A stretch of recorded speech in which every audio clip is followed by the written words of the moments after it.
అనగనగా ఒక గ్రామంలో రాము, సోము అనే ఇద్దరు స్నేహితులు ఉండేవాళ్ళు. వాళ్ళకి ఉన్న ఊరిలో సరైన పని దొరక్క జీవనం ఇబ్బందిగా ఉండడంతో పని కోసం నగరానికి వచ్చారు.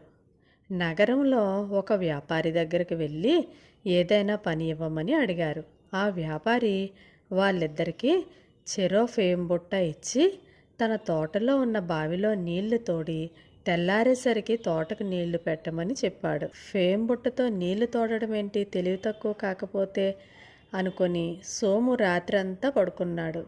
రాము మాత్రం కష్టపడి నీళ్లు తోడుతూనే ఉన్నాడు. కొన్ని గంటల తర్వాత నీళ్ల బుట్టలోకి బంగారు నాణాలు వచ్చాయి. రాము వాటిని వ్యాపారికి ఇచ్చాడు. అతని ప్రయత్నానికి మంచితనానికి మెచ్చి ఉద్యోగంతో పాటు కొంచెం ధనం కూడా ఇచ్చాడు. సోము సిగ్గుపడి